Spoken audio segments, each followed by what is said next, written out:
बाबा मैंने अपना होमवर्क कर लिया, मैं बाहर खेलने के लिए जाऊं? बेटा आजकल हालात ठीक नहीं है। मैं तुम्हें ऐसे बाहर अकेले जाने नहीं दूंगा। अच्छा तुम ऐसे करो, दादाजी के साथ बाहर चले जाओ। रुको मैं खुद बुलाता हूँ। अब्बा जी, अब्बा जी जरा इधर आए। एक तो ये लोग मुझे आराम भी नहीं करने देते सही तरीके से। आया।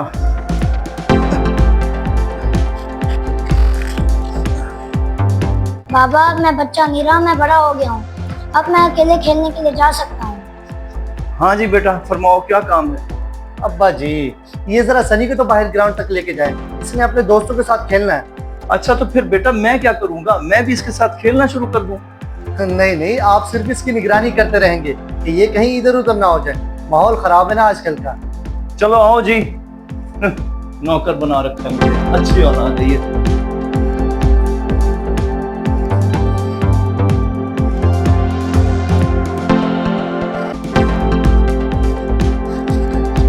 सुफियान बेटे कहाँ जा रहे हो।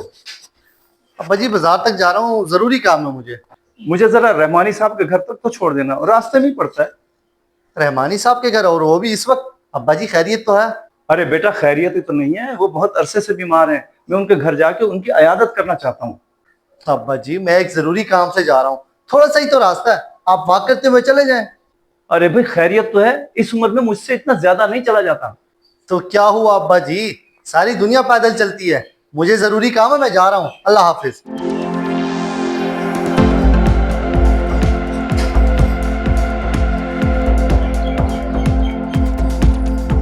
तौबा, एक तो ये आजकल की औलाद। लगता है मुझे पैदल ही जाना पड़ेगा, अल्लाह मालिक है।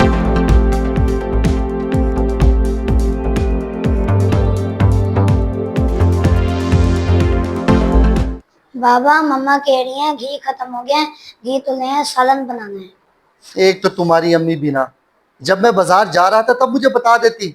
अच्छा खैर, अब्बा जी जरा इधर आए। लगता है फिर कोई काम पड़ गया मुझसे इन्हें। हाँ बोलो क्या काम है। अब्बा जी वो करियाना स्टोर से जरा घी का पैकेट तो ले आए, शाहजे ने खाना बनाना। तुम लोगों ने तो मुझे नौकर समझ रखा है, जरा जरा से काम के लिए मुझे बाहर भेजते हो और खुद आराम से बैठे रहते हो। ये भी नहीं सोचते कि नमाज का वक्त होगा। अब्बा जी कैसा आराम, आपको पता भी है मैं आजकल कितना मसरूफ हूँ। और वैसे भी आप तो सारा दिन फारिग बैठे होते हैं, इतना सा काम कर देंगे तो क्या हो जाएगा। अरे तुम लोगों को तो मैं फारिग ही नजर आऊंगा, सारी जिंदगी तुम्हें बिठा कर खिलाया, और जब मेरे आराम का वक्त आया तो फिर भी मुझे काम पे लगा रखा है। जा रहा हूं मैं घी लेने।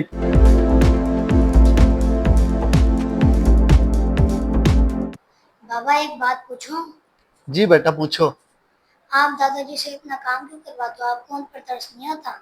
बेटा वो मेरे वालिद हैं, मैं जो कुछ भी कर रहा हूँ उन्हीं के फायदे के लिए ही कर रहा हूँ। कैसा फायदा?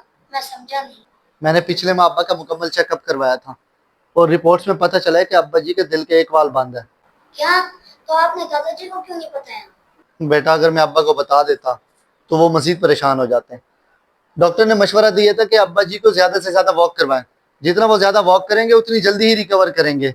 तो बस इसीलिए मैं आए दिन कोई ना कोई काम कहता रहता हूँ अब्बा को। बेटा मैं भी कितना गलत सोच रहा था तुम्हारे बारे में, और तुम ये सब मेरे भलाई के लिए कर रहे थे। मुझे माफ कर देना बेटे, माफ कर दो मुझे। अब्बा जी ये कैसी बातें कर रहे हैं आप, मुझे माफी मांगकर शर्मिंदा ना करें मुझे। वैसे एक बात तो समझ आ गई मुझे कि जिस तरह वालिदैन अपनी औलाद के लिए कभी बुरा नहीं सोचते, बिल्कुल इसी तरह से औलाद भी अपने वालिदैन के लिए कभी बुरा नहीं कर सकती। अब मैं डेली वॉक पर जाया करूंगा और बाहर के सारे काम मैं खुद किया करूंगा, क्योंकि हरकत में बरकत है। अगर आपको हमारी ये वीडियो पसंद आई हो तो इसे जरूर शेयर कीजिए।